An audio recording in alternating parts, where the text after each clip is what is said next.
사도행전 24장 27절 하나 읽고 25장 13절부터 19절까지 읽겠습니다. 같이 합독하겠습니다. 이태를 지내서 고르비오 베스도가 벨릭스의 소임을 대신하니 벨릭스가 유대인의 마음을 얻고자 하여 바울을 구류하여 두니라. 그리고 13절, 25장 13절에서 19절까지요. 수일 후에 아그리파 왕과 버니게가 베스도에게 문안하러 가이사랴에 와서 여러 날을 있더니 베스도가 바울의 일로 왕에 구하여 가로되 벨릭스가 한 사람을 구하여 두는데 내가 예루살렘에 있을 때에 유대인의 대장들과 장로들이 그를 고소하여 정죄하기를 청하기에 내가 대답하되 무릇 피고가 원고들 앞에서 고소 사건에 대하여 변명할 기회가 있기 전에 내어주는 것이 로마 사람의 법이 아니라 하였노라. 그러므로 저희가 나와 함께 여기 오매 내가 지체하지 아니하고 이튿날 재판자리에 앉아 명하여 그 사람을 데려왔으나 원고들이 서서 나의 짐작하던 것 같은 악행의 사건은 하나도 제출지 아니하고 오직 자기들의 종교와 또는 예수라 하는 이에 죽은 것을 살았다고 바울이 주장하는 그 일에 관한 문제로 송사하는 것뿐이라. 아멘. 기도하겠습니다. 우리의 마음을 오늘 또 사로잡아 주셔서 하늘의 능력을 입는 시간이 되게 하시고 진리가 증가하는 방향을 바로 바라볼 수 있는 귀중한 시간이 되게 하여 주옵소서. 땅에 있는 모든 것들을 땅의 지체를 죽이는 시간이 되게 하시고 하늘의 권세로 온전히 옷 입는 귀중한 시간으로 역사하여 주옵소서. 첫 시간부터 마치는 시간까지 주님이 영광 받아 주옵소서. 예수님의 이름으로 기도합니다. 아멘. 오늘 사도행전 제 64강입니다. 제목은 유대인의 마음을 얻고자 하여 입니다. 지금 이제 사도행전 24장과 25장은 이제 로마의 그 총독이 이렇게 바뀌면서 이제 그 과도기에서 일어나는 사건이 되겠습니다. 여기에 등장하는 인물은 베스도라고 하는 사람이 등장하고 벨릭스라고 하는 사람이 등장을 해요. 그리고 아그리파 왕이 등장을 해요. 그리고 이제 재판의 중심에 그 피고로 이제 고소를 당한 이제 사도 바울이 등장을 합니다. 지금 이 사건은요, 이제 59년, AD 59년에 이제 베스도가 유대 총독으로 이제 부임을 하면서 일어나는 일인데요. 이 베스도라고 하는 사람의 수명은 지금부터 한 2년 뒤에 이제 죽습니다. 그래서 이제 짧게 이렇게 살다가 죽어가는 사람들, 그리고 소임을 이제 맡았지만은 그것을 보류하고 떠나는 사람. 어떻게 보면 이 세상사에 그 정황이 없는 세상사의 일면을 지금 보여주고 있어요. 재판을 했는데 어떤 판결을 못하고 떠나가는 사람이 있는가 하면 또 실상은 어떤 그 재판은 하지만 영원한 세상과는 동떨어진 채 그냥 이 짧은 인생사에 매료된 채 그냥 거기에 이렇게 갇혀버린 채 어떤 봐야 될 건 못 보고 그냥 사라져버린 어떤 인간사를 이제 보여주는 그런 일면이라고 하겠습니다. 그러니까 지금 이런 내용은요, 창세기에 나타난 대로 육신의 정욕과 안목의 정욕과 이생의 자랑이라고 하는 것을 이제 창세기에는 보암직하고 먹음직하고 탐스러운 것으로 표현을 했다고 했습니다. 그게 마태복음 4장에 보면은 이제 빵과 떡과 종교와 그리고 이 세상의 영광이라고 하는 것이 등장을 하지요. 근데 예수님은 그런 걸 다 물리치시고 또 여기 사도 바울도 역시 그런 걸 다 물리치고 살다 간 사람이에요.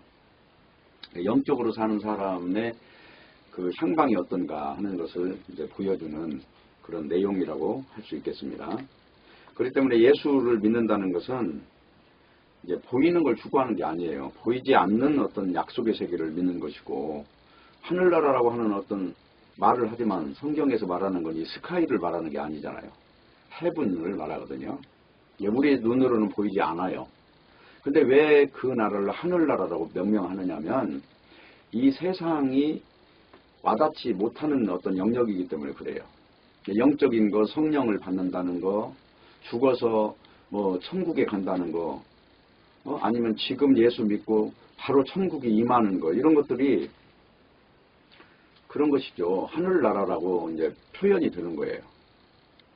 그런데 지금 사도 바울이나 예수님이나 지금 신자들 세계에서는 이것이 다 당연시 되는 것이고 또 믿어지는 내용이란 말입니다. 왜냐하면 그것이 실체화되어 있기 때문에. 성령을 받는다 하는 것도 우리가 어떤 감지할 수 없어요. 사람은 똑같이 생겼는데 어떤 사람은 성령을 받은 사람이 분명히 있단 말입니다. 그러면 성령을 받고 난 다음에는 이제 어떤 열매가 있는데 그걸 성경에서는 성령의 열매라고 해요. 대표적으로 갈라디아서에 보면은 성령의 열매는 사랑과 희락과 화평과 자비와 양성과 충성과 온유와 절제니 이렇게 지금 표현을 하고 있죠. 또 육체의 열매라고 하는 것이 뭔지 또 쭉 나열을 해요. 근데 성령에게 사로잡힌 사람에게 나타나는 현상을 성경은 열매라고 한다 이 말입니다.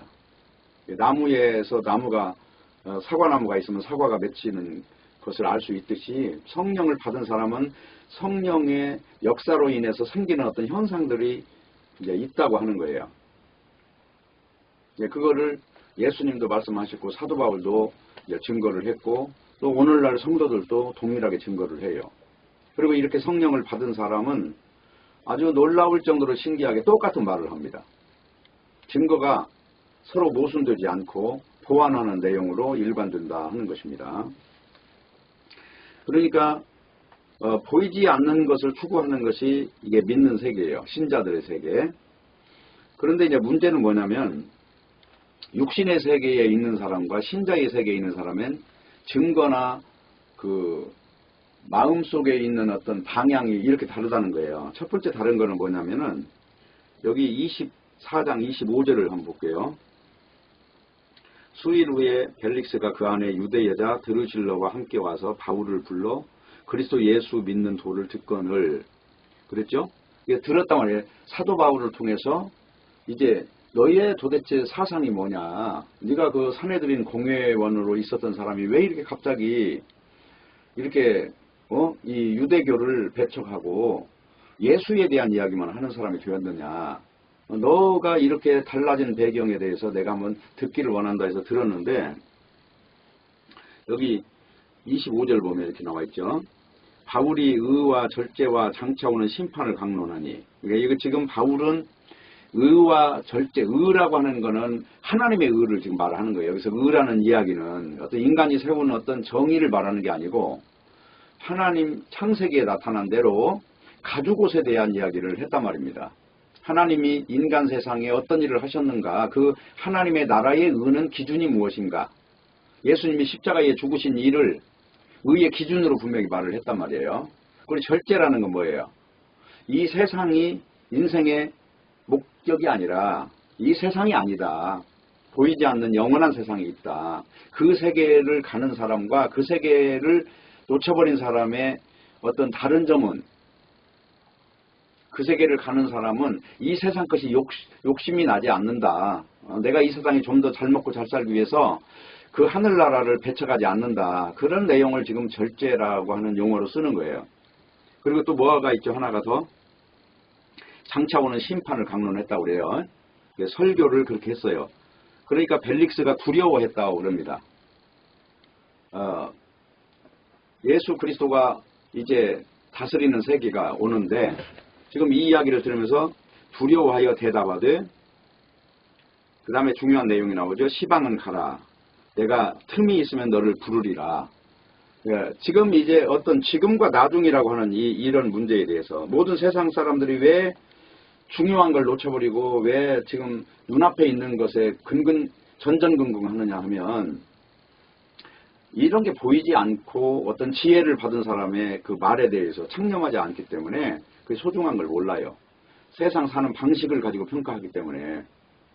근데 하늘나라를 소망하는 사람은 세상 사는 방식은 중요하지 않죠.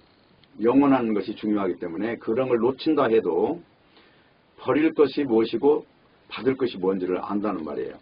그런데 이제 지금은 가라 하는 거죠. 내가 시간이 있으면 너를 부르리라 그랬는데 그 다음에 동시에 26절 보면 동시에 또 바울에게서 돈을 받을까 바라는 거로 더 자주 불러 이야기하더라 그랬어요. 그러니까 목적이 어디 있어요? 목적은 지금이 아니에요. 이게 중요하지 않다는 거예요. 내가 당장 목에 가시가 걸렸다면 병원에 가서 이걸 제거하는 것이 지금 첫 번째 우선순위일 텐데 이 사람은 지금이 중요하지 않다. 이거 진리 같은 거는 나중으로 넘겨도 된다고 생각을 했겠죠. 그래놓고 또 한 가지가 목적이 뭐예요? 돈이잖아요. 돈이나 좀 받을까. 이 흑심이 있는 거예요. 이익거리가 있는가 하는. 그래놓고 27절에 보니까 이태를 지내서 부르기오 베스도가 벨릭스의 소임을 대신하였다 그렇게 써요. 그러니까 지금 2년이 지난 뒤에 이 사람은 이제 갔던 거예요. 딴 데로 떠나버리고 바울과는 헤어지게 돼요. 그리고 이제 여기에 지금 벨릭스 대신에 베스도라고 하는 사람이 이제 오는 거예요. 그러니까 25장에 가면 이제 그런 내용이 나옵니다.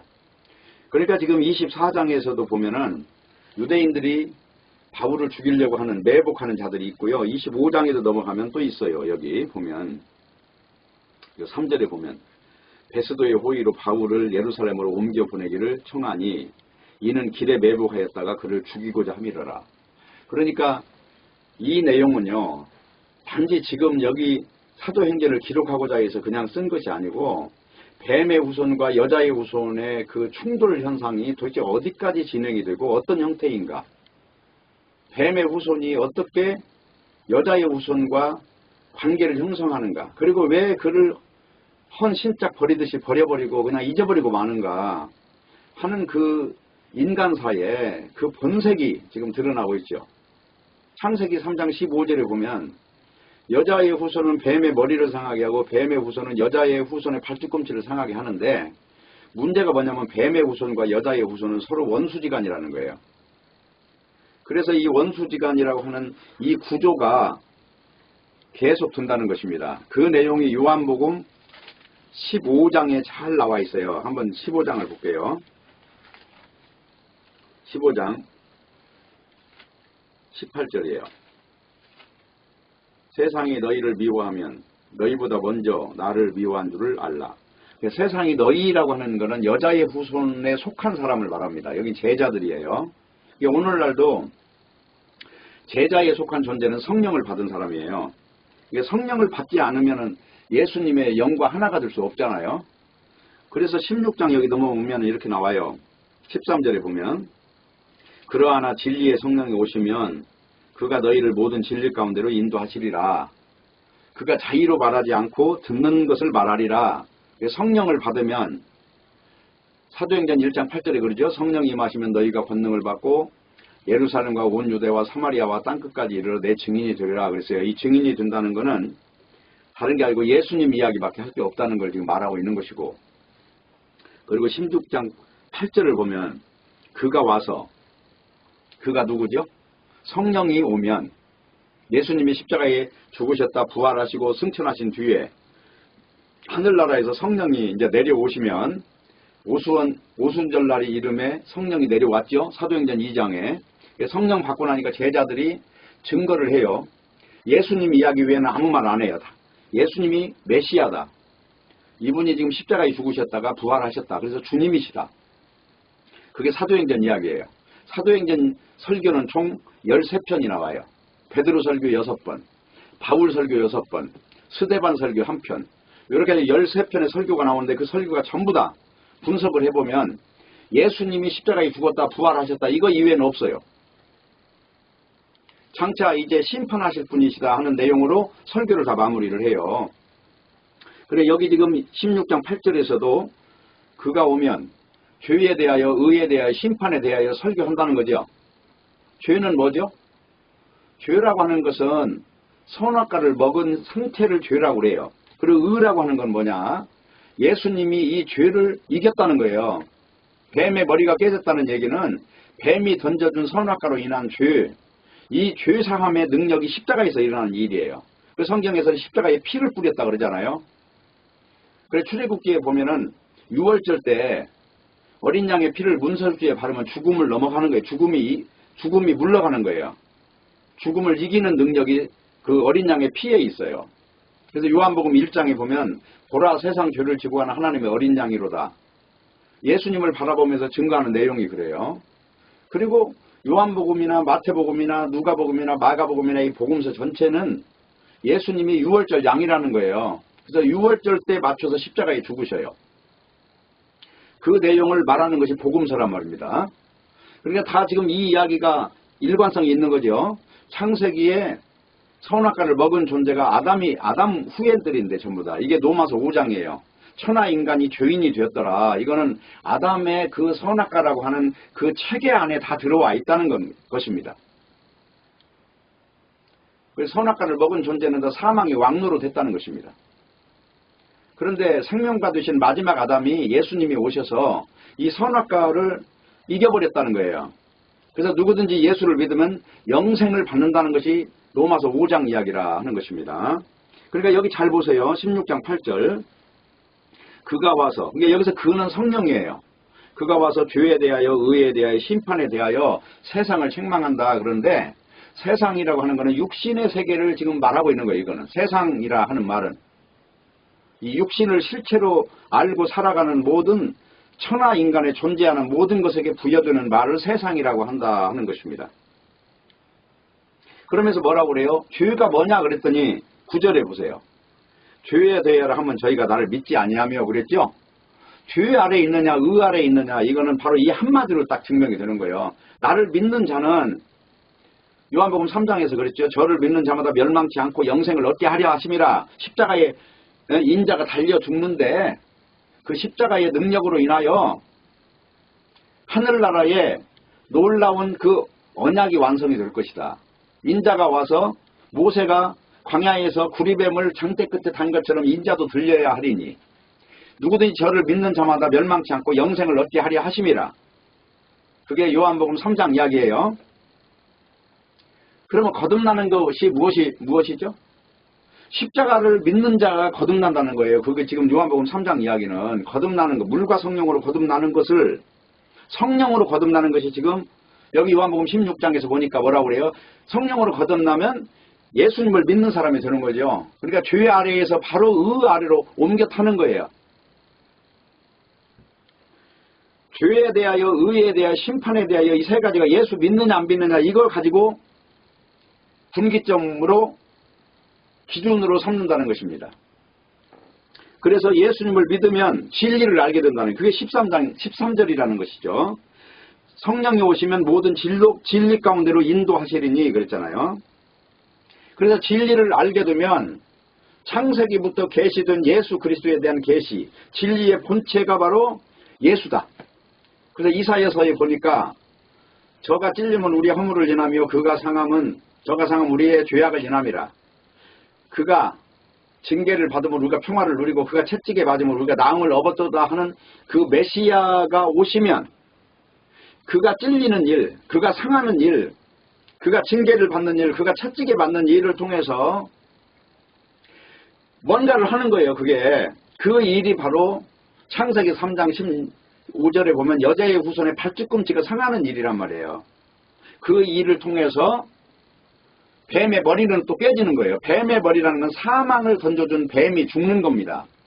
그래서 여기서 여자의 후손의 승리라고 하는 것이 확정이 되는 거예요. 여기 믿어지죠? 자, 이것이 성경 서신서에 다 기록이 되어 있는데 특별히 골로새서를 보세요. 골로새서 2장을 보면은 이런 말이 나와요. 2장 2절 보면 이렇게 나옵니다. 저희로 마음의 위안을 받고 사랑 안에서 연합하여 원만한 이해의 모든 부요에 이르러. 여기 부요에 이르러 하는 말은 딴 말이 아니에요. 바로 연결되는 말이에요. 하나님의 비밀인 그리스도를 깨닫게 하려 하는 거예요.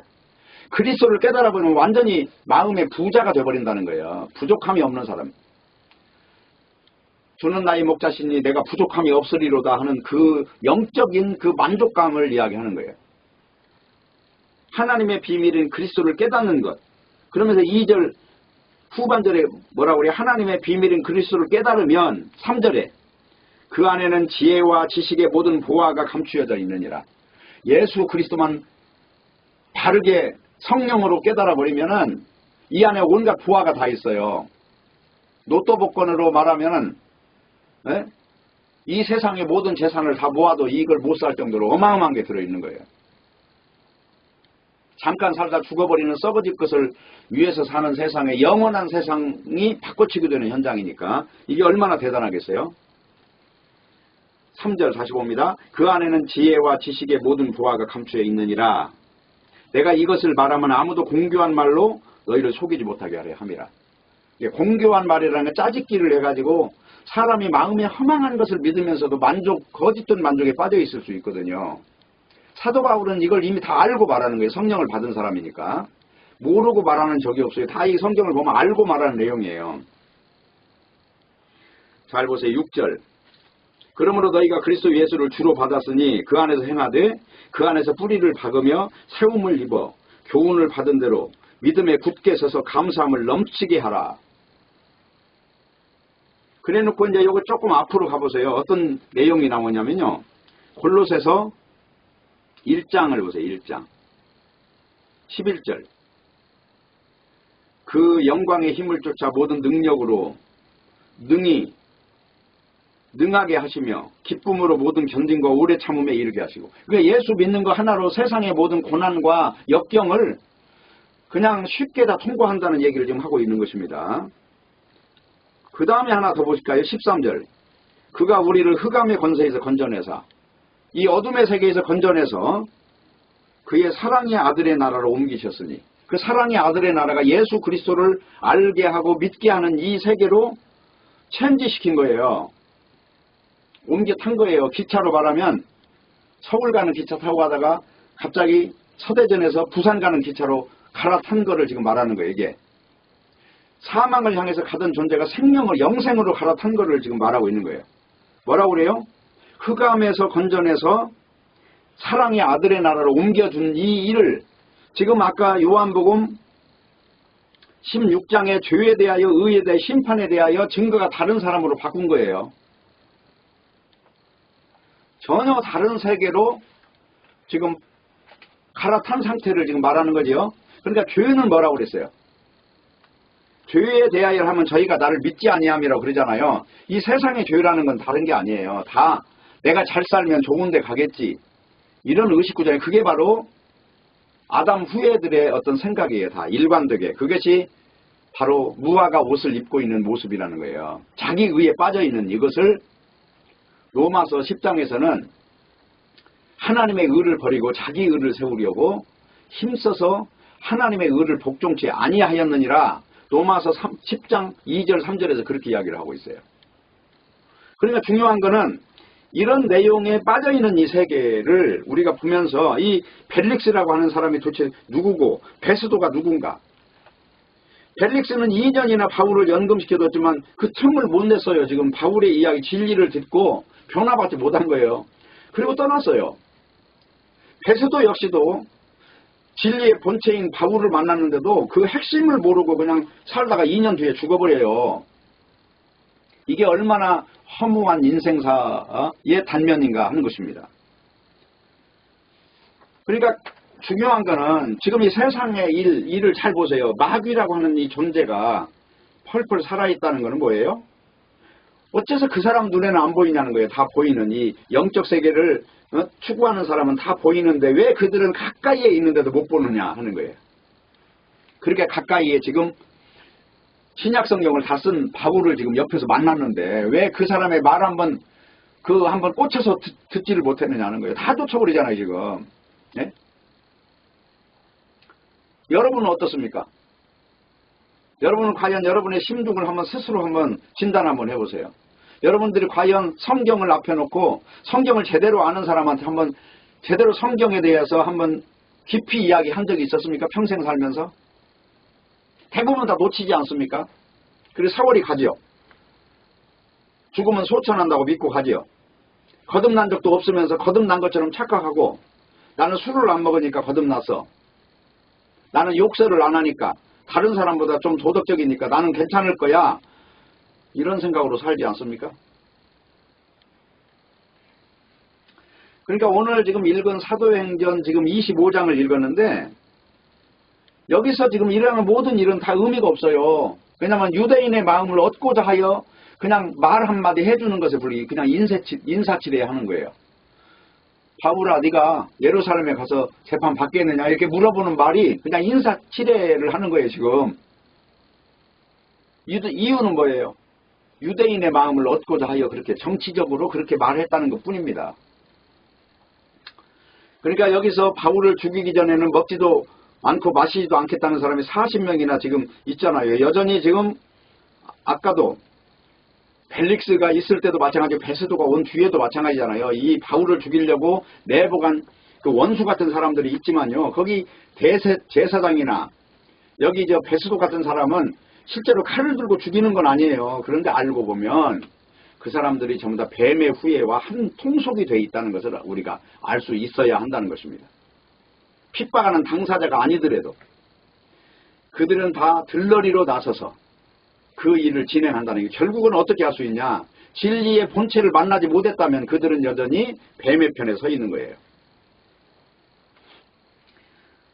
그러니까 오늘 읽은 내용을 다시 한번 가볼게요. 사도행전으로 다시 한번 가서 한번 9절을 볼게요. 25장 9절. 베스도가 유대인의 마음을 얻고자 하여, 여기서 가장 중요한 말이 뭐라고요? 사람의 마음을 얻고자 하여, 그 말이에요 이게. 얻고자 하여 바울더러부터 네가 예루살렘에 올라가서 이 사건에 대하여 내 앞에서 신문을 받겠느냐 이렇게 물어봤단 말이에요. 그러니까 이스라엘 사람들의 요청을 강행하기 위해서 이걸 물어보는 게 아니고 그냥 묵살해버리는 게 아니라 그냥 한마디 물어본 거예요. 그러니까 10절에 보면 바울이 가로되 내가 가이사의 재판자리에 앞에 섰으니 마땅히 거기서 신문을 받을 것이라. 당신도 잘 아시는 바에 내가 유대인들에게 불의를 행한 일이 없다. 단지 이 문제는 종교적인 문제인 거지 내가 어떤 유대인들을 갖다가 어떤 불의, 어떤 사회적으로 정해놓은 규범에 대한 문제가 아니다. 이거는 어디까지 종교에 관한 문제다. 예수님의 부활을 지금 말하고 있고 십자가를 내가 말하는 이유로 저 사람들이 생각하는 율법을 준수하면 의로워진다는 어떤 이런 종교의식과 충돌한 일 때문에 생긴 일이다. 지금 그 말을 하는 거예요. 그러니까 베스도가 유대인의 민심을 고려해서 이렇게 말을 한 것이고 벨릭스 역시도 그렇게 했다는 거예요. 그러니까 왕이라고 하는 것은 정치적인 어떤 총독이라고 하는 존재, 그러니까 로마의 총독이죠. 이 사람들은 로마의 총독으로서 지금 이스라엘 나라를 지금 식민지화 시킨 상황이란 말이에요 지금. 그렇기 때문에 지금 오늘 이런 모든 일들은 왜 일어나는가요? 결론적으로 이런 일이 왜 무엇 때문에 베스도가 등장하고 벨릭스가 등장하고 유대인들이 등장하고 이렇게 죽이려고 결사대가 등장하는가 하면은 다른 게 아니고 23장 11절이에요 이게. 여기 보면 뭐라고 그래요? 그날 밤에 주께서 바울 곁에 서서 이르시되 담대하라. 네가 예루살렘에서 나의 일을 증거한 것 같이 로마에서도 증거하여야 하리라. 그러니까 지금 이 말을 누가 했어요? 예수님이 지금 바울한테 한 말씀이란 말이에요. 그러니까 이 언약을 준 거예요. 언약을. 그러면 이런 모든 문제는 다 결국은 로마로 지금 가는 거거든요. 사도 바울이 로마에 가서 이제 거기서 이제 로마에 가서 세상의 중심인 로마에 가서 이제 복음을 증거할 수 있는 그 임명을 부여받은 거예요. 그래서 로마로 가기 위해서 생겨나는 현상이란 말이에요 지금. 그러면 하나님께서 바로 그냥 굳이 여기에 구류 살리지 말고 그냥 바로 로마로 갈 수는 없느냐. 문제는 이런 과정이 바로 하나님의 역사라고 하는 것입니다. 뱀의 머리가 깨어지고 여자의 후손의 승리가 생기기까지 뭐 때문에 6월절이라는 날이 주어졌고 뭐 때문에 언약이 주어졌고 왜 아브라함이 등장하고 이삭이 등장하고 야곱이 등장하고 유다가 등장하고 뭐 때문에 마태복음 1장에 있는 그 족보가 등장하느냐. 그 언약이라고 하는 것이 어떻게 이루어지는가에 대한 그런 과정을 그리고 있다고 하는 것입니다. 그렇기 때문에 이런 과정에서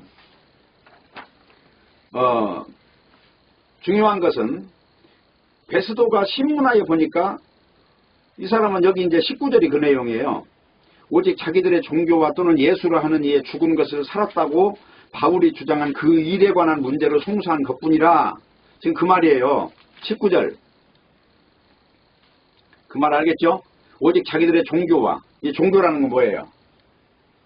유대인의 종교는 율법을 613가지 율법이에요. 그 율법이라는 것은 로마서에 보면 죄를 깨닫게 하려고 줬는데 유대인들은 그것을 지키면 의로워지는 줄 알았다는 거예요.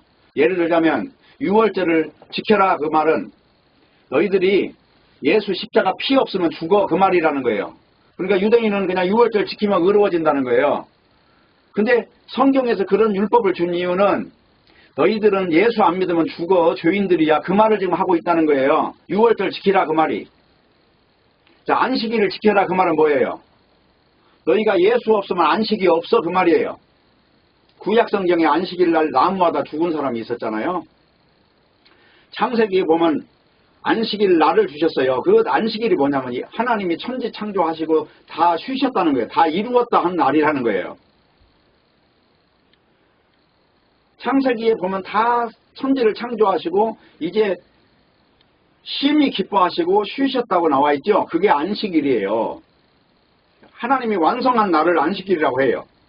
그러면 안식일을 지키라는 말이 다른 말로 날을 지키라는 거예요. 하나님 완성에 대해서 믿으라는 얘기예요. 후자지요. 그러니까 이 성경에 나오는 율법이라고 하는 것은 다 그 방향을 향해서 계시를 했단 말입니다. 자, 로마서 3장을 한번 보시고 로마서 3장이요. 19절 우리가 알거니와 무릇 율법이 말하는 바는 율법 아래 있는 자들에게 말하는 것이니 이는 모든 입을 막고 온 세상으로 하나님의 심판 아래 있게 하려 함이니라. 여기서 율법이라는 건 10계명을 비롯한 613가지예요. 율법을 주신 목적이 뭐라고요? 모든 입을 다 막고 심판 아래 있게 하려고 율법을 주셨다는 거죠. 예수 믿지 않으면 다 저주받는다는 이야기를 하는 게 율법이에요. 다. 이사야서에서 왜 메시아가 와야 허물을, 죄를, 징계를 뭐 때문에 그분이 대신 받고 뭐 때문에 자유를 주는가. 갈라디아서 5장에 그렇죠. 그러므로 이제 굳세게 서서 다시는 종의 멍에를 매지 마라.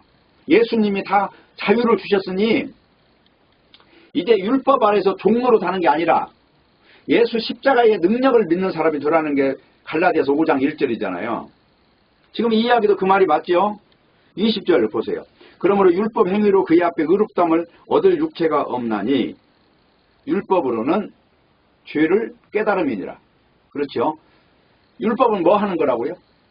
모든 입을 다 막게 하고 심판받게 해서 죄를 깨닫게 해서 결론적으로 어디로 끌고 가는 거예요? 여기 21절이에요. 이제는 율법 위에 하나님의 한 의가 나타났으니 한 의, 이걸 믿게 하려고 했다는 거예요. 그러면서 이게 뒤에 가보세요. 22절 뒤에. 모든 믿는 자에게 미치는 하나님의 은이 차별이 없느니라. 모든 믿는 자에게 미치는 하나님의 의라고 하는 다른 기준이 왔지요. 그래서 어떻게 됐어요? 23절. 모든 사람이 죄를 범하였음에 하나님의 영광에 이르지 못하더니 그리스도 예수 안에 있는 구속으로 말미암아 하나님의 은혜로 값없이 의롭다 하심을 얻은 자 되었느니라. 뭘로 말미암아? 하나님의 의로 말미암아. 값이 없다고 그랬죠. 내가 율법을 지키는 사람이냐 아니냐 이 문제가 아니에요. 이제는 십자가에 달린 예수님이 다 이루신 일을 믿는 그 능력으로 말미암아 24절 그리스도 예수 안에 있는 구속으로 말미암아 하나님의 은혜로 값없이 의롭다 하심을 얻은 자 되었느니라. 이게 바로 하나님의 의예요. 하나님의 의. 자기 의와 하나님의 의의 차이예요. 그러니까 어떻게 해야 돼요? 여기 이제 5장으로 딱 넘어가면 이렇게 나오잖아요. 5장 1절 그러므로 우리가 믿음으로 의롭다 하심을 얻었은즉 믿음으로죠. 행함이 아니죠. 믿음으로 의롭다 하심을 얻었은즉 우리 주 예수 그리스도로 말미암아. 누구로 말미암아? 예수 그리스도로 말미암아 하나님으로 더불어 화평을 누리라는 거잖아요. 지금 화목이 됐으니 예수님의 십자가로 말미암아. 지금 그 말하고 있죠. 그리고 조금 더 넘어가세요. 9절 5장 9절 그러면 이제 우리가 그 피를 인하여 의롭다 하심을 얻었은즉 그 피를 예수님의 구속으로 말미암아 의의 반열에 들어간 거죠. 얻었은즉 더욱 그로 말미암아 진노하심에서 구원을 얻을 것이라. 진노라고 하는 거는 하나님이 심판하는 이 심판의 칼날 앞에서 거기서 빠져나올 수 있는 유일한 길은 뭐밖에 없다는 거예요. 예수님의 십자가의 능력, 그 피를 의지하는 길밖에 없다는 것입니다. 그래서 12절이에요. 이러므로 한 사람으로 말미암아 죄가 세상에 들어오고 죄로 말미암아 사망이 왔나니. 한 사람이 누구예요? 아담이 아담. 아담으로 말미암아 죄가 들어왔는데 그 다음에 뭐예요? 그것이 모든 사람이 죄를 범한 것으로 본다는 거예요. 그래서 사망의 왕노릇 했다는 것입니다. 그런데 14절 그러나 아담으로부터 모세까지 아담의 범죄와 같은 죄를 짓지 아니한 자들 위에도 사망의 왕노릇 하였나니 아담은 오실자의 표상이라. 그러면서 이거 두 가지가 제시돼요. 사망과 생명. 그러니까 사망 아래에 있느냐 생명 아래에 있느냐 이걸 가지고 이야기를 해요. 그러면서 15절에 보니까 그러나 이 은사는 그 범죄와 같지 아니하니 곧 한 사람의 범죄를 인하여 많은 사람이 죽었은즉 더욱 하나님의 은혜와 또는 한 사람 예수 그리스도의 은혜로 말미암아 믿는 자들에게 미치는 것은 뭐냐면 선물이 많은 사람에게 넘쳤으리라. 17절 한 사람의 범죄를 인하여 사망이 그 한 사람으로 말미암아 왕노릇 하였은즉 더욱 은혜와 의의 선물을 넘치게 받는 자들이 한 분 예수 그리스도로 말미암아 생명 안에서 왕노릇 하리로다. 이제 생명의 왕이 된 거예요. 이제 그전에는 사망의 왕의 그 권능 앞에서 꼼짝 못하던 존재가 이제는 생명의 왕에 속한 존재가 되었다는 거예요. 그렇죠? 자, 21절 이는 죄가 사망 안에서 왕노릇 한 것 같이 죄와 사망은 다 연결되어 있어요. 자, 그 다음에 뭐라고 했어요? 은혜도 또한 의로 말미암아 왕노릇 하여. 죄가 왕노릇 못하죠. 은혜가 왕노릇 하죠. 왕노릇 하여 우리 주 예수 그리스도 말미암아 영생에 이르게 하려 함이라. 여기는 사망이 왕노릇 했고 이 뒤에는 영생이 왕이에요. 이제 그러니까 십자가 아래에 있는 이 능력을 일컬어서 성경은 하나님의 의라고 한다고 하는 것입니다. 그러니까 이 놀라운 이 은혜의 본체되는 이 사도 바울이 옆에 있는데도 벨릭스도 마찬가지고 베스도도 마찬가지고 다 육에 속한 존재들끼리 중요한 것을 보지 못하는 존재들이 그 구름을 넘어가면 찬란한 태양이 있다는 것은 꿈도 꾸지 못하다가 그냥 죽어버린 거예요. 그렇기 때문에 문제는 뭡니까? 우리가 다른 것이 중요한 게 아니고요. 이 사도행전 전체에 아까 설교가 몇 개가 나온다고 그랬어요. 13개가 나와요. 스데반 설교 하나, 베드로 설교 6개, 사도 바울 설교 6개예요. 근데 그 설교에 다 보면 다른 거 없어요. 다 이 내용으로 딱 한마디로 26장 23절 요런 내용이에요. 한번 볼게요. 23절 곧 그리스도가 고난을 받으실 것과 죽은 자 가운데서 먼저 다시 살아나사 이스라엘과 이방인들에게 빛을 선전하리라 함이니이다 하니라. 바울이 이같이 변명하며 베스도가 크게 소리하여 가로되 바울아 네가 미쳤도다. 네 많은 학문이 너를 미치게 한다 하니 바울이 가로되 베스도 각하여 내가 미친 것이 아니고 참되고 정신 차린 말을 하나이다. 그러니까 지금 이 사도바 성령 받은 사람이 말하는 걸 세상 사람이 보면 미쳤다고 하는 거예요. 어? 부활을 말하고 하늘나라를 말하고 영생을 말하고 이 성령을 말하는 걸 어떻게 알아듣겠냐 이 말이에요. 그러니까 중요한 거는 믿는 자와 믿지 않는 자는 성경에 이름과 같이 종자가 달라요. 하나님의 선택된 자들, 하나님의 잃어버린 양들은요. 이 진리를 들으면 진리에 끌려가는 거예요. 그래서 나의 목자는 내 음성을 듣는다고 그러잖아요. 주님의 말을 듣지 못하는 자와 듣는 자의 차이가 바로 이것입니다. 그러니까 진리를 향해서 저 사람이 미쳤다 이렇게 생각하는 거는 반대로 생각해야 돼요. 저 사람이 도대체 어떤 근거를 가지고 저런 말을 하는가. 그러면 성경적으로 그 말이 맞는가를 들어봐야 돼요. 그리고 성경으로 제시할 때 그 성경을 반론을 못하게끔 앞뒤로 연결이 돼 있으면 그 말이 사실이 맞는 것입니다. 아무리 도덕을 설교해도요. 우리 인간이 볼 때는 그게 맞는 것 같지만 알고 보면 그것이 그냥 무화과 나무 옷에 불과해요. 인간이 볼 때는 선악과를 먹은 존재니까 그렇게 시각이 그쪽으로 가거든요. 그런데 가죽 옷을 입은 존재는 전혀 다른 말을 한다는 거예요. 유월절을 말하고 그리고 이 십자가에 흘린 피가 도대체 어떤 능력이 있는가 이거를 증거한다는 거예요. 인간을 증거하는 게 아니라. 그래서 이제 결론적으로 세상에서 정상적이라는 사람들의 눈에는 바로 이 이스라엘 사람들조차도 이런 사람들은 이단이었던 거예요. 예수님도 당시 이단 교수였거든요. 사도 바울도 지금 이단 교수예요. 거듭나기 전까지는 다 동료들이었는데 사도행전 9장에서 이제 예수님 만나고 난 뒤에 성령 받고 완전히 달라졌죠. 그 뒤로 사도 바울 입에서는 일과 뚝에 이렇게 말이 나오는 겁니다. 빌립보 3장 7절 같은 이런 말을 하는 거예요. 그러나 무엇이든 내게 유익하던 것을 내가 그리스도를 위하여 다 해로 여길 뿐더러 또한 모든 것을 해로 여김은 내 주 그리스도 예수를 아는 지식이 가장 고상함을 인함이라. 자, 이런 고백이 나옵니까? 내가 인생 살면서 다른 거 다 뭐 좋다는 게 그렇게 많은데 그거 다 해로 여긴다는 거예요. 예수 그리스도를 아는 것 위에는 다 영적인 것 위에는 다 부질없는 것이고 오히려 그것이 불편한 것이다. 이렇게 지금 말하는 거예요. 내가 그를 위하여 모든 것을 잃어버리고 배설물로 여김은 그리스도를 얻고 그 안에서 발견되려 하매니 내가 가진 의는 율법에서 난 것이 아니요 오직 그리스도를 믿음으로 말미암은 것이니 곧 믿음으로 하나님께로 난 의라 그랬어요. 내가 그리스도와 그 부활의 권능과 그 고난에 참여함을 알려하여 그의 죽으심을 본받아 어찌하든지 죽은 자 가운데 부활에 이르려 하노니 이 부활이라는 것은 영원히 사는 세상 그것만 소망한다는 겁니다. 이 세상에 아무리 큰 성공과 영화를 누려도 주님의 죽으심과 부활을 내가 체감하지 못하면 그건 아무것도 보지 못한 것입니다. 반대로 아무리 실패하고 고생을 하더라도 주님의 죽으심과 부활로 인하여 삶의 목표와 방향이 영생에 있다면 그것이 바로 가장 큰 성공에 이르렀다 하는 것입니다. 그렇기 때문에 결론적으로 고린도전서 15장 12절 같은 이런 인생을 살아야 되는 것입니다.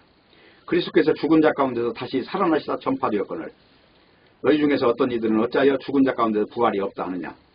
만일 죽은 자의 부활이 없으면 그리스도도 다시 살지 못하셨으리라.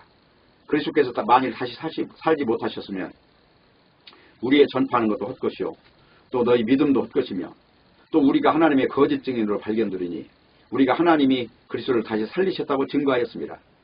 만일 죽은 자가 다시 사는 것이 없으면 하나님이 그리스도를 다시 살리시지 아니하셨으리라. 만일 죽은 자가 다시 사는 것이 없으면 그리스도도 다시 사신 것이 없었을 터이요 그리스도께서 다시 사신 것이 없으면 너희의 믿음도 헛되고 너희가 여전히 죄 가운데 있을 것이요 또한 그리스도 안에서 잠자는 자도 망하였으리니 만일 그리스도 안에서 우리의 바라는 것이 다만 이생뿐이면 모든 사람 가운데 우리가 더욱 불쌍한 자리라.